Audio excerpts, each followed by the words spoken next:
how to live in peace and not have our hearts troubled.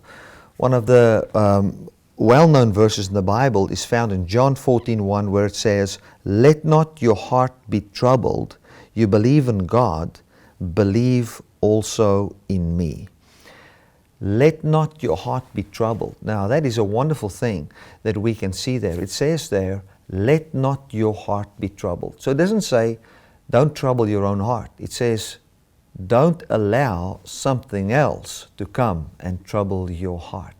Now, we have defined the troubled heart as stress, or we've defined a troubled heart as fear or anxiety, or we would give we would say a troubled heart is, and we basically define it as the fruit of a troubled heart.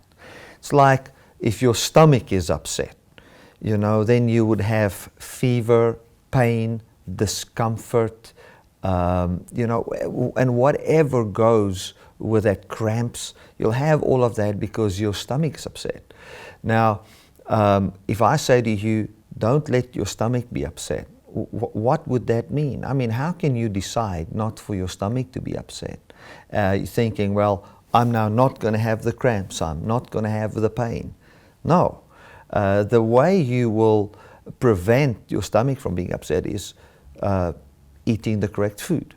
In the very same way here, it says, don't let your heart be troubled. Let not your heart be troubled. And the context of that is actually very interesting. It comes from John 13, where Jesus was speaking to Peter, and he said, Simon Peter said unto him, Lord, where do you go? And Jesus answered him, where I go, you cannot follow me now, but you shall follow me afterwards. Peter said unto him, Lord, why can I not follow you now? I will lay down my life for your sake. And Jesus answered and said, will you lay down your life for my sake? Verily I say unto you, the cock shall not crow till you've denied me 3 times. Let not your heart be troubled. You believe in God, believe also in me. So you see what he's saying here is to Peter. He says, Peter, I'm going to my Father, and but you can't go there now. I'm going to die, and I will be resurrected, and I will be with the Father. But you cannot come there now. But and then Peter says, why can't I come there? I'm willing to die to be where you are. I'm willing to die to be with you at the right hand of the Father. That is what he was saying. And what Peter was actually, what was troubling Peter's heart was a belief. He started to believe that through sacrifice he can attain unto what God has dreamt for him, and that what God can establish in Jesus. So what God came and he shared a dream. He put a dream in each one of our hearts. And Peter his dream was to be with God, with Jesus. And he said, I'm willing to sacrifice to have that. I'm willing to die to have that. And Jesus says, no, it's not through your death that you can be where I am. It is through me.